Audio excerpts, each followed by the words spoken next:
হযরত শাহাদাত রহমাতুল্লাহ যে মাজারটি রয়েছে এটা আমাদের কাছে অত্যন্ত গর্বের এবং আত্মপরিচয়। তো আমরা এই মাজারে কিছু উন্নয়ন কাজ করতে চাই এই কারণে, কারণ প্রতিদিনই এখানে প্রচুর সংখ্যক ভক্ত অনুরাগীরা আসেন। তো তাদের আসলে নিরাপত্তা এবং তাদের ওয়াশরুম ব্যবহার এবং গাড়ি পার্কিং থেকে শুরু করে নানাবিধ বিষয়, এবং এখানে ৩টি প্রতিষ্ঠান আছে মূলত মাজার এবং মসজিদ এবং মাদ্রাসা। তো এই ৩টি প্রতিষ্ঠানকে সমন্বয় করে আমরা এখানে একটি মাস্টার প্ল্যান করতে যাচ্ছি, যাতে করে এই আগত দর্শনার্থী যারা আছেন, ভক্ত অনুরাগী আছেন, তাদের যে নানাবিধ সুযোগ সুবিধাগুলি আছে সেগুলো নিশ্চিত হয়।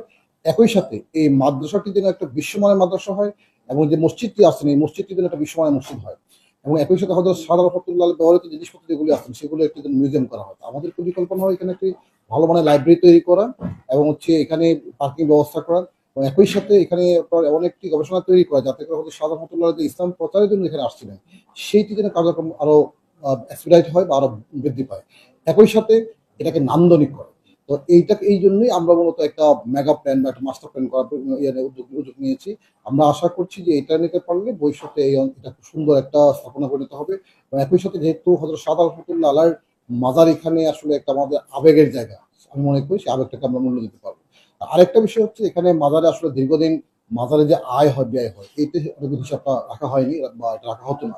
আমরা এখন উদ্যোগ নিয়েছি যে এটা অবশ্যই হিসাব রাখতে হবে, কারণ যেহেতু এইটা আসলে পাবলিকের দান বা নজরানা, এটা অবশ্যই হিসাব রাখতে হবে কত টাকা আয় হলো, কত টাকা ব্যয় হলো। এই উদ্যোগটা আমরা নিয়েছি যাতে এটা নিরাপত্তা বিধানের পাশাপাশি এখানে ফ্যাসিলিটিগুলো এনশিওর করার পাশাপাশি ডেভেলপমেন্টের পাশাপাশি অবশ্যই আয় এবং ব্যয় হিসাব থাকতে হবে।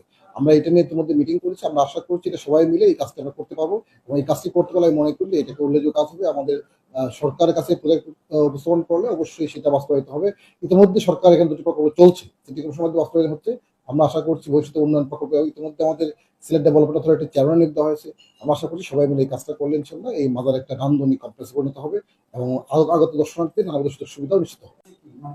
আমরা ইমিডিয়েটলি এই সপ্তাহের মধ্যে প্ল্যান করছি, এই সপ্তাহের মধ্যে আমাদের নিরাপত্তাটা এনশিওর করে আমাদের পুলিশ এবং আনসার মিলে করা এখানে, কারণ এখানে বেশ কিছু দুষ্ট লোকের আনাগোনা হয় অনেক সময়, আপনার ছিনতাইকারী ঘুরে অনেক সময়, তারপরে চুরি হওয়ার বিভিন্ন বিষয়গুলো আছে, এটা নিয়ন্ত্রণ করা, একই সাথে এটা পরিষ্কার পরিচ্ছন্ন রাখা। আমরা আশা করছি এই সপ্তাহে কাজগুলি করতে পারবো। আরেকটা হচ্ছে এটার মাজারের কোনো জায়গায় যাতে কেউ যাতে ব্যাহত না হয়, কেউ দখল করতে না পারে, সেই জন্য আমরা ডিজিটাল সার্ভে করবো এবং দেখবো যে মাজারের জায়গাটার কি অবস্থা হবে। যদি জায়গা আরো প্রয়োজন হয় আমরা জায়গায় প্রক্রিয়া কিনবো, লাগলে একবার করবো।